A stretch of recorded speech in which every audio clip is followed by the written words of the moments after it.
नमस्कार साथियों, ऑल तैयारी ग्रुप परिवार में आप सभी साथियों का स्वागत करता हूं। तो साथियों, आज से हमने जीरो लेबर व्याकरण सेट को स्टार्ट किया है। तो ये सेट लगभग आपके बीच 50 प्रैक्टिस सेट करवाए जाएंगे, जिसमें से आपको हर क्वेश्चन का व्याख्या सहित हल करवाया जाएगा। तो साथियों, आशा करता हूं आप क्लास को पूरा देखेंगे और जिस भी भर्ती परीक्षा की आप तैयारी कर रहे हैं, चाहे वो टीचिंग हो या नॉन टीचिंग हो, व्याकरण से संबंधित सभी परीक्षाओं में क्वेश्चन पूछे जाते हैं।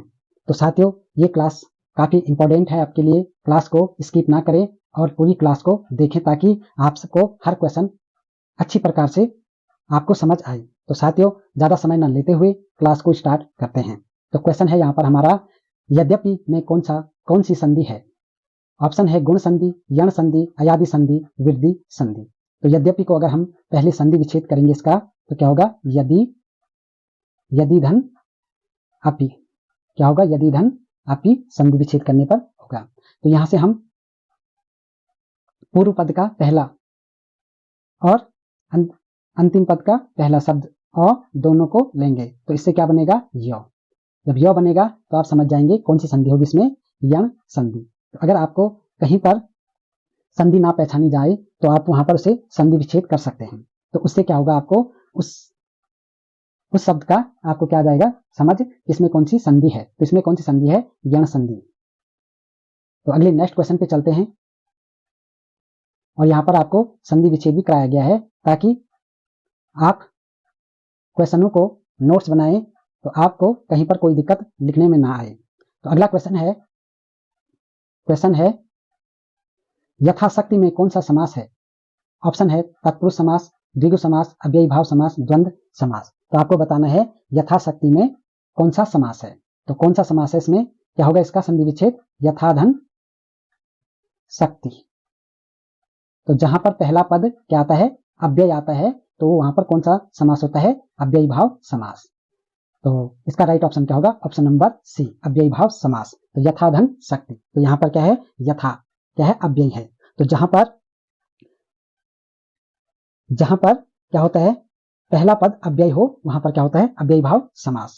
तो आप इस क्वेश्चन को भी समझ गए होंगे और नीचे आपको इसका आंसर भी दिया गया है। तो अगर नोट्स बनाए आप तो इसकी पीडीएफ आपको टेलीग्राम पर दी जाएगी। तो सभी साथी टेलीग्राम से अवश्य जोड़े और आगे इसमें हम एक व्हाट्सएप ग्रुप बनाएंगे जिसमें सारी पीडीएफ आपको दी जाएगी और अन्य क्वेश्चन भी आपको वहां पर कराए जाएंगे। तो अगला नेक्स्ट क्वेश्चन है अलंकार। अलंकार का शाब्दिक अर्थ क्या है? तो अलंकार का शाब्दिक अर्थ बताना है आपको क्या है। ऑप्शन है वस्त्र, आभूषण, वर्ण, विशिष्ट। तो क्या होगा अलंकार का शाब्दिक अर्थ? आभूषण। तो इसका राइट ऑप्शन बी राइट होगा। तो काव्य की शोभा बढ़ाने वाले शब्दों को क्या कहते हैं? अलंकार कहते हैं। तो जहां काव्य की शोभा बढ़ाएं तो वहां पर क्या होता है? अलंकार। काव्य की शोभा बढ़ाने वाले को क्या कहते हैं? अलंकार। नेक्स्ट क्वेश्चन है और व्याख्या भी आपको दी गई है। अगला क्वेश्चन है हिंदी वर्णमाला में कुल कितने स्वर होते हैं? तो यहाँ पर स्वर पूछा गया है और ये क्वेश्चन भी किसी भर्ती परीक्षा में पूछा गया है। तो ये महत्वपूर्ण क्वेश्चन है, याद रखना कि हिंदी वर्णमाला में कुल कितने स्वर होते हैं। ऑप्शन है 10, 11, 12, 13। तो इसका राइट ऑप्शन क्या होगा आपको ये बताना है। तो आप कमेंट बॉक्स में बताएं कि आप कौन सा ऑप्शन टिक करेंगे। तो इसका राइट ऑप्शन क्या होगा? Option number B, 11। तो कौन कौन से 11 स्वर हैं?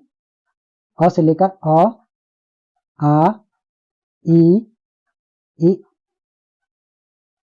उ, री और ये बाकी आपको नीचे आपको व्याख्या में मिल जाएगा, तो वहां से आप देख सकते हैं। तो हिंदी वर्णमाला में कुल कितने स्वर हैं तो पूछा जाए तो आपको कितना बताना है? 11 स्वर होते हैं। और यहाँ पर आपको व्याख्या दी गई है जहां पर आप देख सकते हैं कि हिंदी वर्णमाला में कितने 11 स्वर होते हैं। अ, आ, ई और उ, री, ए, आई, ओ, आओ। ये कितने हैं? 11 स्वर। और अंग और अह को क्यों नहीं लिया जाता है? क्योंकि अनुस्वार में गिने जाते हैं, ये 11 स्वरों में नहीं गिने जाते हैं। तो नेक्स्ट क्वेश्चन है संज्ञा के कितने भेद होते हैं, पूछा गया है संज्ञा के कितने भेद होते हैं। ऑप्शन दिया गया है 3, 4, 5, 6। तो आपको बताना है इसका राइट ऑप्शन। तो क्या होगा इसका राइट ऑप्शन? ऑप्शन नंबर कौन सा होगा? सी। तो इसका राइट ऑप्शन होगा सी, 5 भेद होते हैं। तो संज्ञा के कितने भेद हैं? 5 भेद हैं। कौन कौन से हैं? तो याद रखना आपको, कौन कौन से याद रखना है? व्यक्तिवाचक, जातिवाचक, भाववाचक, समूहवाचक और द्रव्यवाचक। ये क्या है? संज्ञा के 5 भेद हैं। तो इन पांचों भेदों को याद रखना, कहीं से भी क्वेश्चन बन सकता है। नेक्स्ट क्वेश्चन है राम आम खाता है में क्रिया का कौन सा भेद है? तो यहां पर आपको बताना है कि राम आम खाता है, तो इसमें कौन सा भेद है, क्रिया का कौन सा भेद है? ऑप्शन है अकर्मक, सकर्मक, विकर्मक, प्रेरणार्थक। तो कौन सा होगा इसमें? तो राइट ऑप्शन क्या होगा इसका? ऑप्शन नंबर 6 का, क्वेश्चन नंबर 6 का राइट ऑप्शन बताइए कौन सा होगा? तो इसका राइट ऑप्शन होगा बी, सकर्मक। राम आम खाता है, और अगर यहां पर हम सीता लिख दें, सीता आम खाती है, खाते की जगह क्या हो जाएगा? खाती है। तो यहां पर क्या हो जाएगा? कर्ता बदल जाएगा। तो जब कर्ता बदलेगा तो वहां पर कौन सा कारक होता है? कृतवाच्य। तो कौन सा वाच्य होता है? कर्तरी वाच्य। तो यहां पर आम पूछा गया है, क्या खाता है राम? आम खाता है। तो कौन सा होगा? क्रिया सकर्मक क्रिया होगी। तो इसका राइट ऑप्शन का आपको क्या देना है? सकर्मक क्रिया। अगला नेक्स्ट क्वेश्चन है, अगला क्वेश्चन है, तो यहां पर दिया गया है राम कौन सी क्रिया है? सकर्मक क्रिया, आम क्या है? कर्म। तो एक चीज और बता दूं आपको, यहां पर जैसे राम है, आम है और खाता है, खाता क्या हो गया? क्रिया हो गई है। और आम क्या है? आम हो गया कर्म। और राम क्या हो गया? कर्ता। तो कर्ता के चेंज होने पर कौन सा भेद होगा? तो होगा कर्तरी वाच्य। इस तरह से आपको क्वेश्चनों को समझना है और अच्छे से क्वेश्चनों का आंसर देना है। नेक्स्ट क्वेश्चन है आकाश का पर्यायवाची शब्द है। तो पूछा गया है आकाश का पर्यायवाची। ऑप्शन है व्योम, अनल, अनिल, पावक। तो आकाश का कौन सा पर्यायवाची शब्द है? तो क्या होगा राइट ऑप्शन? ए, व्योम। तो व्योम का क्या होता है? आकाश। अनल किसका है? और अनिल और पावक, ये भी आपको कमेंट बॉक्स में बताना है। तो आकाश का पर्यायवाची हो गया है व्योम, नभ, गगन, आकाश। ये क्या है? आकाश के पर्यायवाची हैं। और आपको बताना है अनल, अनिल और पावक ये किसके पर्यायवाची हैं। तो ये कमेंट बॉक्स में बताइए कि किसके पर्यायवाची शब्द हैं। अगला क्वेश्चन है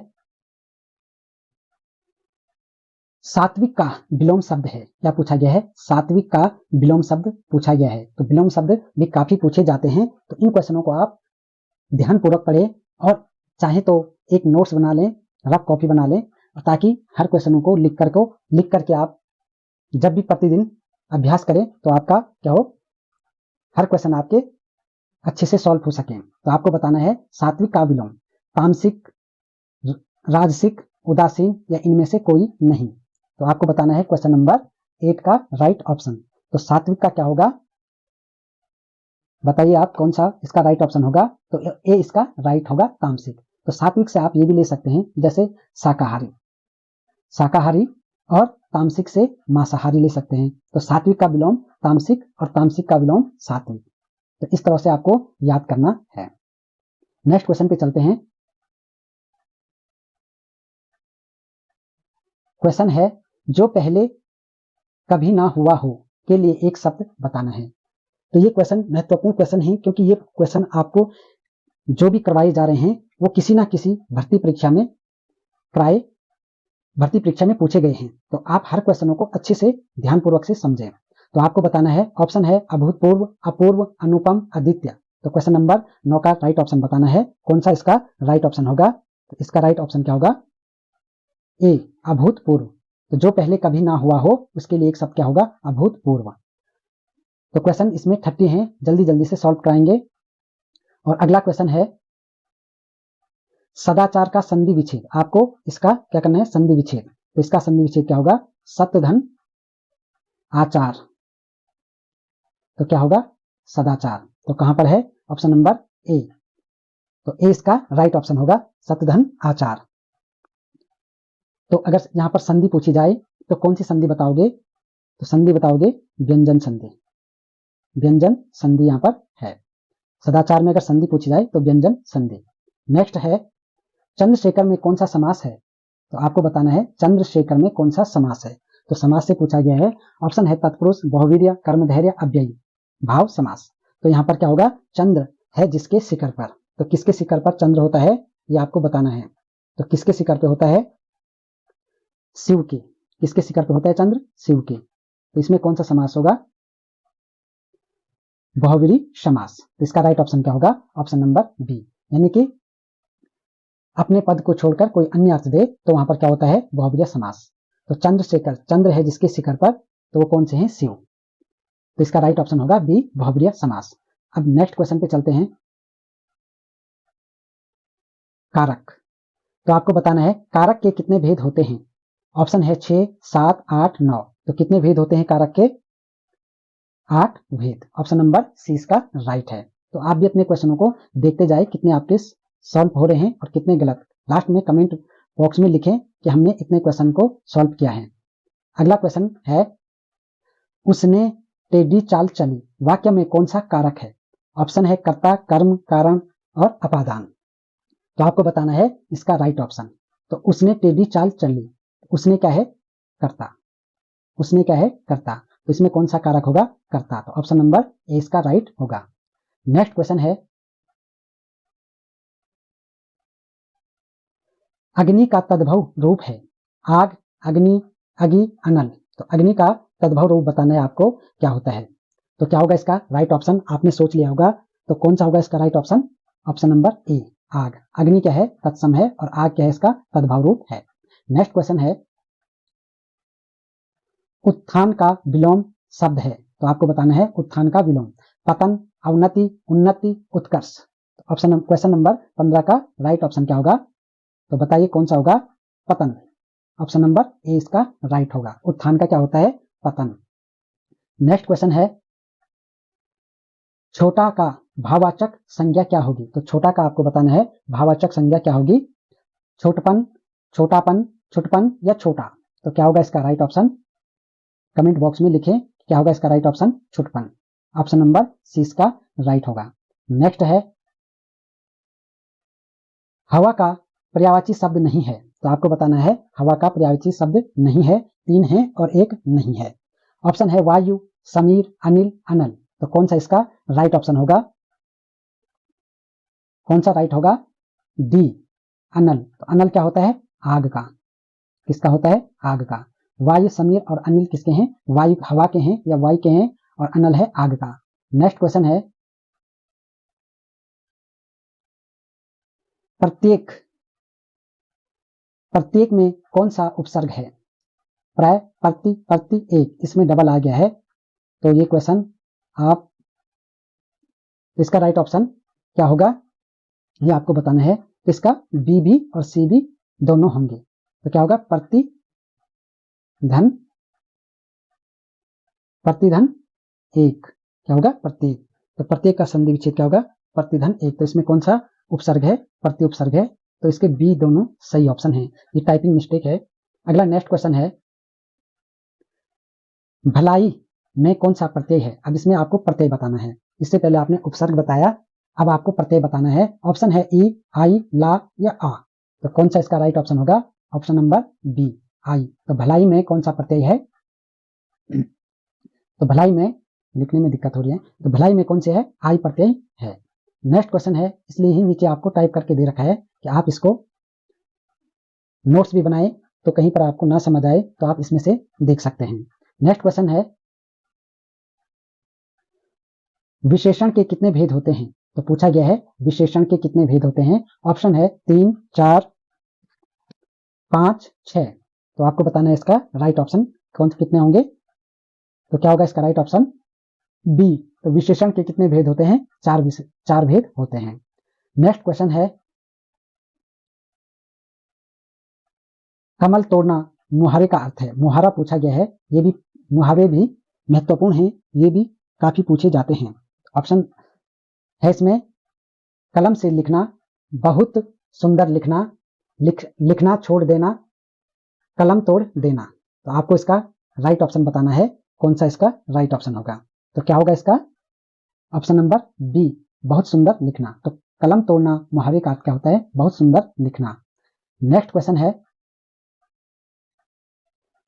तो यहां पर आपको बताना है शुद्ध वर्तनी। तो शुद्ध वर्तनी पहचानिए। तो आपको शुद्ध वर्तनी बताना है कौन सा होगा। तो कौन सा होगा आप बताइए, कमेंट में बताइए कि आपने ये क्वेश्चन सही किया या गलत। तो बताइए कि कौन सा इसका राइट ऑप्शन होगा। तो क्या होगा ऑप्शन नंबर सी। तो कौन सा, उज्जवल। तो शुद्ध वर्तनी क्या है, उज्जवल। तो याद रखना आपको, उ के बाद जय और जय दोनों क्या आएंगे, आधे आएंगे, फिर वह और लय, क्या हो जाएगा, उज्जवल। तो आपको याद रखना है उज्जवल में दोनों जय क्या आते हैं, आधे आते हैं। ये चीज आपको ध्यान रखना है, तो आपका क्वेश्चन कभी भी गलत नहीं होगा। तो नेक्स्ट क्वेश्चन पे चलते हैं। क्वेश्चन है, अंबर का अनेकार्थी शब्द है। कौन सा है, अंबर का अनेकार्थी शब्द है वस्त्र, आकाश या उपयुक्त दोनों, या इनमें से कोई नहीं। तो इसका राइट ऑप्शन आप सभी को पता होगा, बताइए कौन सा होगा। तो कौन सा होगा, ऑप्शन नंबर सी, उपयुक्त दोनों। तो अंबर वस्त्र को भी कहते हैं और आकाश को भी कहते हैं। तो इसका राइट ऑप्शन क्या होगा, सी, उपयुक्त दोनों। नेक्स्ट क्वेश्चन पे चलते हैं। राम घर गया वाक्य का काल है वर्तमान, भविष्य, भूत या अपूर्ण भूत। तो राम घर गया, कब गया, मतलब आपके कहने से पहले ही राम घर गया। तो राम घर गया यानी कि भूत। तो क्या होगा इसका राइट ऑप्शन सी, भूतकाल। तो राम घर गया, तो क्या कौन सा काल आएगा इसमें, भूतकाल। और वर्तमान काल, भविष्य काल, अपूर्ण काल के क्वेश्चन आगे होंगे, तो इसलिए इनका डिस्कशन आगे करेंगे। नेक्स्ट क्वेश्चन पे चलते हैं।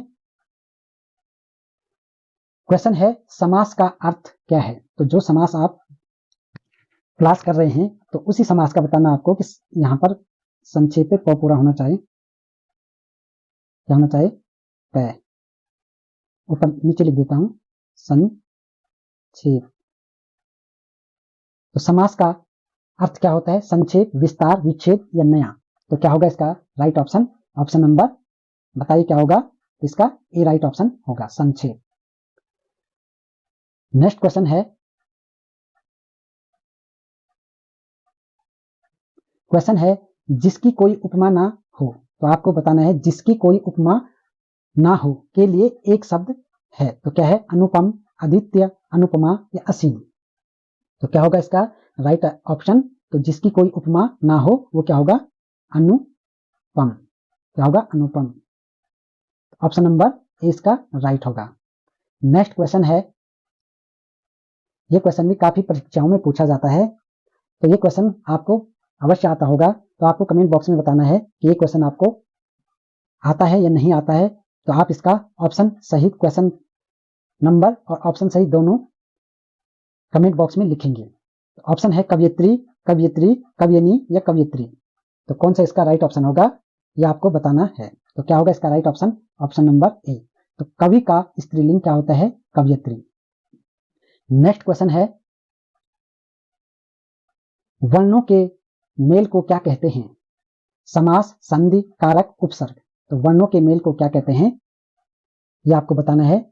तो क्या कहते हैं, ऑप्शन नंबर कौन सा राइट होगा, बी, संधि। तो वर्णों के मेल को क्या कहते हैं, संधि कहते हैं। नेक्स्ट क्वेश्चन है, पानी शब्द का वचन क्या है। अगर पूछा जाए पानी शब्द का वचन क्या है, तो कौन सा वचन है, एक वचन है, बहुवचन है, द्विवचन है या इनमें से कोई नहीं। तो क्या बताओगे इसका राइट ऑप्शन, पानी कौन से वचन में है, एक वचन में। तो क्या होगा इसका right option, option number A. तो इस क्लास का अंतिम क्वेश्चन है, क्वेश्चन है, आंख का अंधा नाम नयन सुख, लोकायत का अर्थ है। ऑप्शन है गुणों के विरुद्ध नाम होना, अंधा होना, नाम सुख देना या उपहास करना। तो क्या होगा इसका राइट ऑप्शन, ऑप्शन नंबर आपको कमेंट में बताना है इसका राइट ऑप्शन क्या होगा, और मैं इसे फिर कमेंट बॉक्स में लिख दूंगा कि इसका राइट ऑप्शन क्या है। तो क्या होगा इसका राइट ऑप्शन, ये आपको बताना है। तो जल्दी जल्दी से कमेंट बॉक्स में बताइए कि इसका राइट ऑप्शन क्या होगा।